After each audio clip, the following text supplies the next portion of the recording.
ഒരുപാട് പേര് ആവശ്യപ്പെട്ട ഒരു വീഡിയോ ആണ് ഇന്ന് ചെയ്യുന്നത്. ചാറ്റ് GPT കുറിച്ചിട്ടാണ്. ഓപ്പൺ AI എന്ന് പറഞ്ഞ ഒരു കമ്പനി ഒരു ഐഡിയയുമായിട്ട് വരുന്നു. അവരുടെ പ്രധാന ഉദ്ദേശം എന്ന് പറഞ്ഞാൽ ആർട്ടിഫിഷ്യൽ ഇൻ്റലിജൻസിനെ കൂടുതൽ വികസിപ്പിച്ചെടുക്കുക എന്ന് പറയുന്ന ഒരു കാര്യമാണ്. അതിനകത്ത് പ്രധാനമായിട്ടും തുടങ്ങിയത് സാം ഓൾട്ട്മാൻ എന്ന് പറഞ്ഞ ഒരാളും അതുപോലെ തന്നെ നമുക്ക് എല്ലാവർക്കും അറിയാവുന്ന ഇലാൻ മസ്കും കൂടെ ചേർന്നിട്ടാണ് ഈ കമ്പനിക്ക് രൂപം കൊടുക്കുന്നത്. ഇലോൺ മസ്ക് കുറച്ച് വേറെ എന്തെങ്കിലും പ്രശ്നം കാരണം പുള്ളി ഒരു 2-3 വർഷം കഴിഞ്ഞപ്പോൾ അതിൽ നിന്ന് വിട്ടുമാറി.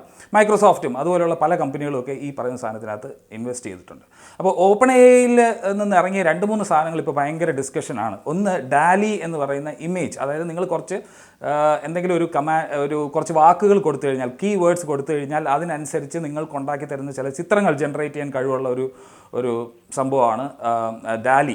അതുപോലെ തന്നെ നിങ്ങൾ ഒരു പക്ഷേ ഈ അടുത്ത കാലത്ത് വളരെ പോപ്പുലർ ആയിട്ടുള്ള മിഡ്ജേണിയെക്കുറിച്ച് കാണിച്ചോളാം. വളരെ റിയലിസ്റ്റിക് ആയിട്ടുള്ള ഇമേജസ് നമുക്ക് നമ്മുടെ കീവേഡ്സിന് അനുസൃതമായിട്ട് തരാൻ കഴിവുള്ള ഒരു AI സോഫ്റ്റ്വെയർ ആണ് മിഡ്ജേണി എന്ന് പറയുന്നത്. അപ്പോൾ നമ്മൾ ഇന്ന് ഡിസ്കസ് ചെയ്യാൻ പോകുന്നത് ഇത് രണ്ടുമല്ല, ചാറ്റ് GPT എന്ന് പറഞ്ഞൊരു ബോട്ടിനെ കുറിച്ചിട്ടാണ്.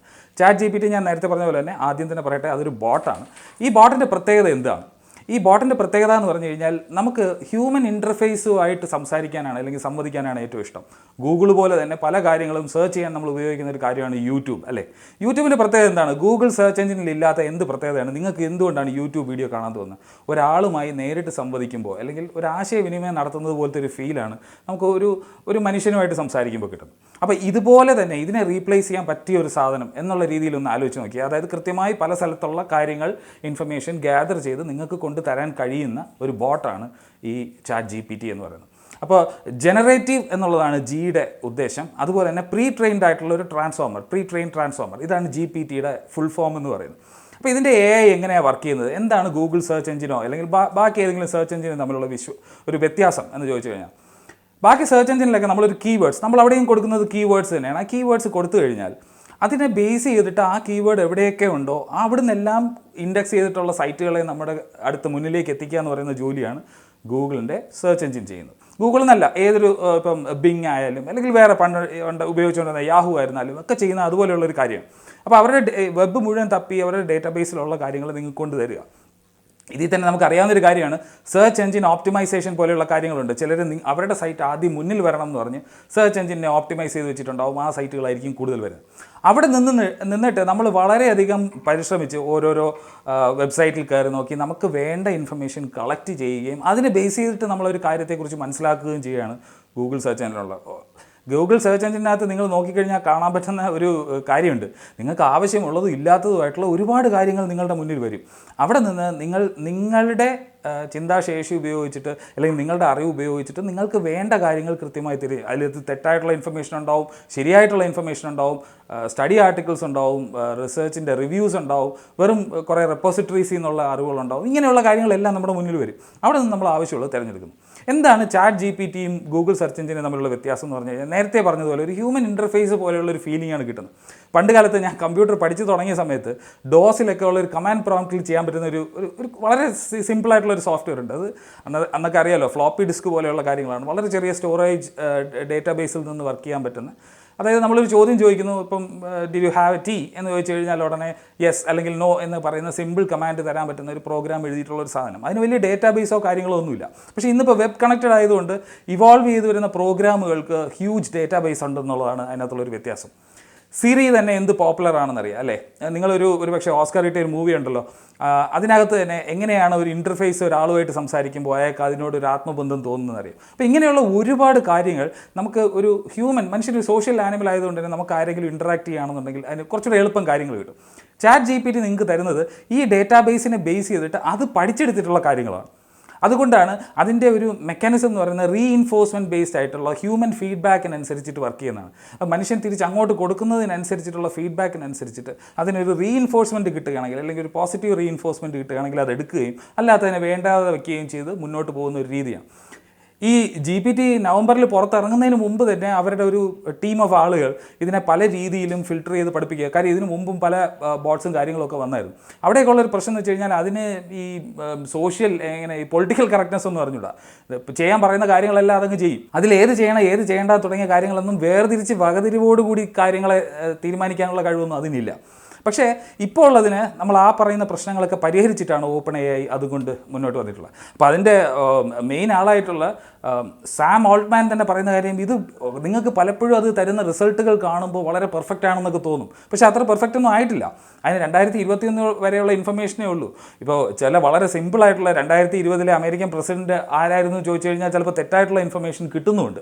അപ്പോൾ വളരെ പെർഫെക്റ്റ് ആയിട്ടുള്ള സിസ്റ്റം ഒന്നും ആയിട്ടില്ല, പക്ഷേ അതൊരു സെൽഫ് ഇവോൾവിങ് അഡാപ്റ്റ് ചെയ്ത് മുന്നോട്ട് പോകാൻ കഴിവുള്ള ഒരു പ്രോഗ്രാം ആണെന്നുള്ളതാണ് അതിൻ്റെ ഏറ്റവും വലിയ പ്രത്യേകത. അപ്പോൾ ഇനി ഫ്യൂച്ചറിൽ എ ഐയുടെ കാലമാണ്. നമ്മൾ എത്ര പറഞ്ഞു കഴിഞ്ഞാലും അത് ഇനി ഇവോൾവ് ചെയ്തുകൊണ്ടിരിക്കും. ഇപ്പോൾ ഡാലിയുടെ കാര്യം ഞാൻ ഇടയ്ക്ക് പറഞ്ഞല്ലോ, അതായത് ഇമേജ് കുറച്ച് കീവേഡ്സ് കൊടുത്തു കഴിഞ്ഞാൽ ഇമേജ് ഉണ്ടാക്കി തരുന്ന സോഫ്റ്റ്വെയർ. അതിൻ്റെ കാര്യം തന്നെ ഈ ഷട്ടർ സ്റ്റോക്കുമായിട്ടൊക്കെ ലിങ്ക്ഡ് ആയിട്ടുള്ള സാധനമാണ്. ഷട്ടർ സ്റ്റോക്ക് നിങ്ങൾക്കറിയാം, കുറേ പടങ്ങളുടെ ആളുകൾ പടം കയറ്റിയിടും, അതിൽ നിന്ന് ആവശ്യമുള്ളവർ വാങ്ങിക്കുമ്പോൾ ഷട്ടർ സ്റ്റോക്ക് ഒരു വിഹിതം എടുക്കും, കുറച്ച് ഫോട്ടോഗ്രാഫറിന് കിട്ടും. ഇങ്ങനെയാണ് ഇപ്പോൾ ഒരുപാട് ആർട്ടിസ്റ്റുകളെയൊക്കെ സപ്പോർട്ട് ചെയ്യുന്ന ഒരു കാര്യമാണ്. അപ്പോൾ ഷട്ടർ സ്റ്റോക്കിനോട് ചോദിച്ചു, ഇപ്പോൾ ഈ ഡാലി പോലെയുള്ള സോഫ്റ്റ്വെയർ നമുക്ക് ആവശ്യമുള്ള പടം ഉണ്ടാക്കി തരികയാണെങ്കിൽ നമ്മളൊരു ഫോട്ടോഗ്രാഫറിനെ ഹയർ ചെയ്യേണ്ട കാര്യമില്ലല്ലോ എന്നുള്ളതാണ്. അപ്പോൾ പുള്ളി പറഞ്ഞൊരു കാര്യമുണ്ട്, അതായത് ഈ കുതിരയ്ക്ക് ലാടമടിക്കുന്നവർ കാറ് വന്നപ്പോഴത്തേക്കും, മെറ്റൽ കൊണ്ടുണ്ടാക്കിയ കാറ് വന്നപ്പോഴത്തേക്കും പറയുന്നത് പോലത്തെ ഒരു ന്യായീകരണമായിട്ടാണ് അത് പുള്ളി അതിനെ വിശദീകരിച്ചത്. വളരെ സിമ്പിളാണ്. അതായത് പുതിയ കാര്യങ്ങൾ വരുമ്പോൾ നമ്മൾ അഡാപ്റ്റ് ചെയ്ത് ഇവോൾവ് ചെയ്തേ പറ്റുള്ളൂ. അവിടെ ആർട്ടിസ്റ്റുകൾ റീപ്ലേസ് ചെയ്യുന്നുണ്ടാവും, പക്ഷേ വേറെ പല മേഖലകളിലും ജോലി സാധ്യതയും കാര്യങ്ങളും ഒക്കെ ഉണ്ടാകുന്നുണ്ട്. പണ്ട് കാലത്ത് നമുക്കിവിടെ കമ്പ്യൂട്ടർ വരുന്നതിനെ ആളുകൾ പേടിച്ചിരുന്നുണ്ട്, JCB പേടിച്ചിരുന്നുണ്ട്, ഒരുപാട് പേർക്ക് കിട്ടില്ല എന്ന്. അതുപോലെയുള്ളൊരു പേടി മാത്രമായിട്ടാണ് എനിക്കും അത് കേട്ടിട്ട് തോന്നിയത്. പക്ഷേ AI ഒരുപാട് കാര്യങ്ങൾ റീപ്ലേസ് ചെയ്യാൻ പറ്റും. നമുക്ക് നിത്യോപയോഗത്തിന് ഒരുപാട് ഗുണകരമായിട്ടുള്ള കാര്യം ചെയ്യാം. ഇനി ഏതൊരു സാധനം ഇറങ്ങിയാലും അതിൻ്റെ കൂട്ടത്തിൽ തന്നെ ചെയ്യാൻ പറ്റുന്ന ഒരു കാര്യമാണ് അതിനെ മിസ്യൂസ് ചെയ്യുക എന്നുള്ളത്. കുട്ടികളായിരിക്കുമല്ലോ എപ്പോഴും ഭയങ്കര ക്യൂറിയസ് ആയിട്ടുള്ളതും ഏറ്റവും അപ്ഡേറ്റഡ് ആയിട്ടുള്ളതും. അപ്പോൾ പലരും ഹോംവർക്ക് ചെയ്യാനൊക്കെ പറഞ്ഞപ്പോഴത്തേക്കും നല്ല അടിപൊളിയായിട്ട് ചാറ്റ് GPT കൊണ്ട് ഹോംവർക്കും അസൈൻമെൻറ്റും ഒക്കെ ചെയ്ത് കൊണ്ടു കൊടുത്തു. ഈ പ്ലേജിയറിസം കണ്ടുപിടിക്കാൻ, അല്ലെങ്കിൽ റിസർച്ചൊക്കെ ഫോർജ് ചെയ്ത് ഉണ്ടാക്കിയതാണെന്ന് കണ്ടുപിടിക്കാനുള്ള സോഫ്റ്റ്വെയറുകൾക്ക് പോലും കണ്ടുപിടിക്കാൻ പറ്റുന്നില്ല. പക്ഷേ ചാറ്റ് GPT എന്ന് പറയുന്നത് ഇവോൾവ് ചെയ്ത് വരുന്നതിനനുസരിച്ചിട്ട് അതിനനുസരിച്ചിട്ടുള്ള കൗണ്ടർ മെഷേഴ്സ് ഉണ്ടാവും. അതുപോലെ പൈത്തണിൽ നിങ്ങൾക്കൊരു പ്രോഗ്രാം, ഇപ്പോൾ ഈ അടുത്താലത്ത് തന്നെ എനിക്ക് ഓട്ടോനോയിൽ ചെറിയൊരു പ്രോഗ്രാം എഴുതുന്നപ്പോൾ എൻ്റെ ഫ്രണ്ട് ഒരാൾ സജസ്റ്റ് ചെയ്തതെന്ന് വെച്ചാൽ ചാറ്റ് GPTയിൽ പറ, അത് എഴുതി തരും എന്നാണ്. കാര്യം പൈത്തണിലൊരു കുഞ്ഞു പ്രോഗ്രാം ആണെന്നുണ്ടെങ്കിൽ അത് എഴുതി തരും. അപ്പോൾ ഇങ്ങനെയൊക്കെയുള്ള ഒരുപാട് കാര്യങ്ങൾ ചെയ്യാൻ കപ്പാസിറ്റിയുള്ള, അതിന് ഓൾറെഡി നല്ലൊരു ഡേറ്റാബേസ് ഉണ്ട്. ഏതൊക്കെയാണ് ഡേറ്റാബേസ് എന്നുള്ളത് കമ്പനി ഇപ്പോഴും കംപ്ലീറ്റ് ആയിട്ട് റിവീൽ ചെയ്തിട്ടില്ല. വിക്കിപീഡിയ പേജസ് ഉണ്ട്, വെബിൻ്റെ പല ഡേറ്റാബേസും ആയിട്ടൊക്കെ ആക്സസ് ഉണ്ട് എന്ന് മാത്രമേ ഉള്ളൂ. അതുകൊണ്ട് തന്നെ ഇത് വളരെ പെട്ടെന്ന് പോപ്പുലറായി. പിന്നെ ഇതിൻ്റെ ഒരു ഗുണം എന്ന് പറഞ്ഞു കഴിഞ്ഞാൽ ഒരു മനുഷ്യൻ സംസാരിക്കുന്നത് പോലെയാണത് സംസാരിക്കുക. നമുക്കൊരു അപ്പുറത്ത് എൻ്റെ ഒരു ബോട്ടാണെന്നൊക്കെ മനസ്സിലാക്കാനായിട്ട് വളരെ പ്രയാസമാണ്. അതുകൊണ്ട് തന്നെ അതുമായിട്ട് ഇൻറ്ററാക്ട് ചെയ്യുമ്പോൾ, ഇപ്പോൾ എനിക്കൊരു നല്ലൊരു പോയട്രി എഴുതിത്താന്ന് പറഞ്ഞു കഴിഞ്ഞാൽ ഇന്ന ആളുടെ സ്റ്റൈൽ എഴുതി തരാമെന്ന് പറഞ്ഞാൽ പോലും ചിലപ്പോൾ എഴുതി തന്നു വരും. പക്ഷേ നിങ്ങൾ ഫാക്റ്റ് ചെക്ക് ചെയ്യേണ്ട ആവശ്യമുണ്ട്. അതിന് അവൈലബിൾ ആയിട്ടുള്ള മൊത്തം ഡേറ്റാബേസിൽ നിന്ന് എടുത്തുകൊണ്ട് വരുന്ന വിവരമായിരിക്കും. അത് ശരിയായിരിക്കണം എന്ന് നിർബന്ധമില്ല, പക്ഷേ നിങ്ങൾക്ക് ആ ഒരു മനുഷ്യനുമായിട്ട് സംസാരിക്കുന്ന പോലത്തെ ഒരു ഫീൽ കിട്ടും എന്നുള്ളതാണ് ചാറ്റ് GPTയുടെ പ്രത്യേകത.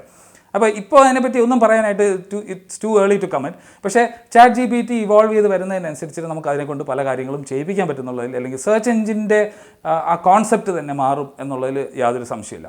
ഇപ്പോൾ യൂട്യൂബിൽ ഇപ്പോൾ ഒരു വീഡിയോ കാണുമ്പോൾ നിങ്ങൾക്കുള്ളൊരു, ഇപ്പോൾ ചാറ്റ് GPTയെക്കുറിച്ച് നിങ്ങൾ ഗൂഗിൾ സെർച്ച് ചെയ്യുന്നത് ഒരു വീഡിയോ കാണുന്നത് തമ്മിലുള്ള വ്യത്യാസം എന്താണെന്ന് ആലോചിച്ച് നോക്കും. ഒരാൾ നിന്ന് പറയുകയാണ്, പല സ്ഥലത്തു നിന്ന് ക്രോഡീകരിച്ച ഇൻഫർമേഷൻ നിങ്ങൾക്കെല്ലാം കൂടി കുത്തികെട്ടി ഒരാൾ കൊണ്ടുതരികയാണ്. അയാൾക്ക് കൃത്യമായിട്ടുള്ള ഇൻഫർമേഷൻ ഗ്യാദർ ചെയ്ത് വേണമെങ്കിൽ നിങ്ങൾക്ക് മുന്നിൽ കൊണ്ടുതരാം, അല്ലാന്നുണ്ടെങ്കിൽ അയാൾക്ക് കിട്ടിയ കാര്യങ്ങളൊക്കെ കൊണ്ടുതരാം. ഇതേ പ്രശ്നം ചാറ്റ് GPTക്ക് ഉണ്ടാകാനുള്ള സാധ്യത ഉണ്ടെന്നുള്ളത് മാത്രം ഓർമ്മ വയ്ക്കുക. മാത്രമല്ല, ഇപ്പോൾ ഡീപ്പ് ലേണിങ്ങും അതുപോലെയുള്ള ഒരുപാട് കാര്യങ്ങളുടെ കാലമായതുകൊണ്ട് തന്നെ നമ്മൾ ഡീപ്പ് ഫേക്സ് ഒരുപാട് കാണാറുണ്ട്. ഇപ്പോൾ ഒരു വീഡിയോ കണ്ടെന്ന് പറഞ്ഞത് നമുക്കൊരു കാര്യം വിശ്വസിക്കാനൊന്നും പറ്റില്ല. കാര്യം ഡീപ്പ് ഫേക്ക് ചെയ്ത കാര്യങ്ങൾ ഒരുപാടുണ്ട്. ഇപ്പോൾ എൻ്റെ അതേ രൂപത്തിൽ വേണമെന്നുണ്ടെങ്കിൽ ഞാൻ സംസാരിക്കുന്നത് പോലെ ഒരു വീഡിയോ നിങ്ങൾക്ക് ഉണ്ടാക്കിയെടുക്കാനായിട്ട് പ്രയാസമൊന്നുമില്ല. ഇപ്പോൾ ഈ അടുത്ത കാലത്ത് ഒരു ആൾ പ്രണവ് മോഹൻലാലിൻ്റെ ഫേസിൻ്റെ പുറത്ത് മോഹൻലാലിൻ്റെ കൊച്ചുകാലത്തെ ഫേസ് വെച്ചിട്ട് ഒരു വീഡിയോ ഇറക്കിയിരുന്നില്ലേ? അപ്പോൾ അത് ഡീപ്പ് ഫേക്കാണ്. വളരെ കൃത്യമായി നമുക്ക് ഒരു തെറ്റുകുറ്റങ്ങളില്ലാതെ തന്നെ ചെയ്തെടുക്കാൻ പറ്റുന്ന AI ബേസ്ഡ് ആയിട്ടുള്ള പ്രോഗ്രാംസ് ധാരാളം തന്നെ ഉണ്ടെന്നുള്ളതാണ് ഇതിൻ്റെ കൂടെ തന്നെ സൂചിപ്പിക്കാനുള്ളത്. അപ്പോൾ എല്ലാത്തും കൂടെ ജസ്റ്റ് നിങ്ങൾക്കൊന്ന് സമ്മപ്പ് ചെയ്ത് വളരെ സിമ്പിളായിട്ട് ചാറ്റ് GPT എന്താണ് എന്ന് ചോദിച്ചാൽ പറയാൻ പറ്റുന്ന രീതിയിൽ ഒന്ന് മനസ്സിലാക്കി തരണമെന്ന് മാത്രമേ ഈ വീഡിയോയുടെ ഉദ്ദേശം ഉണ്ടായിരുന്നുള്ളൂ. വളരെ ഡീറ്റെയിൽഡ് ആയിട്ട് പോവുകയാണെങ്കിൽ ചാറ്റ് GPT ഭയങ്കര രസകരമായിട്ടുള്ള കാര്യമാണ്. AI കുറിച്ചിട്ട് നമുക്ക് സംസാരിക്കാനുണ്ട്. ഒരു വേഗ ഐഡിയ എങ്കിലും നിങ്ങൾക്ക് കിട്ടിക്കാണെന്ന് വിചാരിക്കുന്നു. മറ്റൊരു ഇൻട്രസ്റ്റിംഗ് എപ്പിസോഡുമായിട്ട് എന്തായാലും ഇനിയും കാണാവുന്നതാണ്. കുറച്ച് കാലമായിട്ട് എനിക്ക്, അതായത് കഴിഞ്ഞ ഒരാഴ്ചയായിട്ട് എനിക്ക് വീഡിയോകളൊന്നും ചെയ്യാൻ പറ്റിയിട്ടില്ല. കുറച്ച് തിരക്കിലായിപ്പോയി, കുറച്ച് യാത്രയിലായിരുന്നു. അപ്പോൾ മറ്റൊരു ഇൻട്രസ്റ്റിംഗ് ആയിട്ട് എപ്പിസോഡായിട്ട് കാണുന്നവരെ I'm your host Chandrashekhar, signing of.